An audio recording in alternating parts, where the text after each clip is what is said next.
Protein सिर्फ structure molecule नहीं बल्कि लाइफ का फंक्शनल मॉलिक्यूल है और इनके स्ट्रक्चर ही इनके फंक्शन को डिफाइन करते हैं। अगर हम अमीनो एसिड को क्लासिफाई करें तो इसको हम स्ट्रक्चर और पोलैरिटी के बेस पर डिवाइड करते हैं।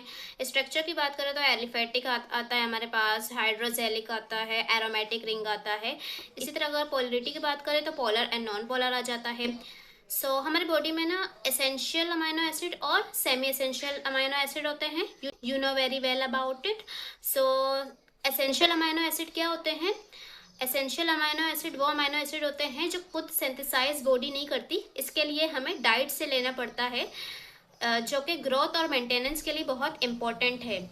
इसी तरह सेमी एसेंशियल अमीनो एसिड वो अमीनो एसिड होते हैं जो अडल्ट में बॉडी बना सकती है लेकिन ग्रोइंग चिल्ड्रन में नहीं। इसी तरह जब अमीनो एसिड एक दूसरे के साथ कंबाइन होती है तो इनके दरमियान एक बॉन्ड बनता है जिसे हम पेप्टाइड बॉन्ड कहते हैं। ये बॉन्ड जो है वो कोवैलेंट लिंकेज होता है और ये डिहाइड्रेशन रिएक्शन के जरिए फॉर्म होती है, जिसमें कार्बोक्सिल ग्रुप का OH और अमाइनो ग्रुप का H रिमूव होकर वाटर रिलीज करता है। इस बॉन्डिंग के रिजल्ट में amino acid different chain length बनाते हैं, जैसे dipeptide, tripeptide, oligopeptide and polypeptide वगैरह। अब प्रोटीन के स्ट्रक्चर को समझना बहुत इंपॉर्टेंट है क्योंकि प्रोटीन की फंक्शन उसके स्ट्रक्चर पर डिपेंड करती है। और प्रोटीन की 4 लेवल्स होती हैं: primary structure, secondary structure, tertiary structure and quaternary structure. सबसे पहले हम समझते हैं प्राइमरी स्ट्रक्चर को।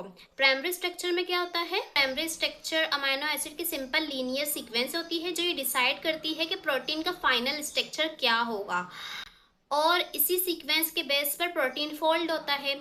इसी तरह हम सेकेंडरी स्ट्रक्चर की बात करें तो सेकेंडरी स्ट्रक्चर, प्राइमरी स्ट्रक्चर के बाद हमारे पास आता है secondary structure. Polypeptide chain alpha helix और बीटा प्लेटेड शीट के फॉर्म में फोल्ड होती है, जो हाइड्रोजन बॉन्डिंग की वजह से स्टेबलाइज्ड होती है, और बीटा शीट में चेन जिगजैग पैटर्न में होती है। बीटा शीट देखी होगी।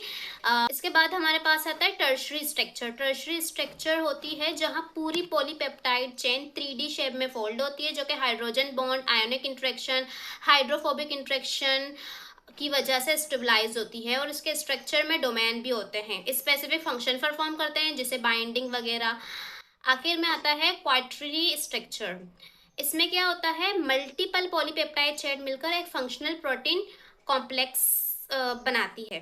इन कंक्लूजन, प्रोटीन सिर्फ स्ट्रक्चर मॉलिक्यूल नहीं बल्कि लाइफ का फंक्शनल मॉलिक्यूल है और इनके स्ट्रक्चर ही इनके फंक्शन को डिफाइन करती है।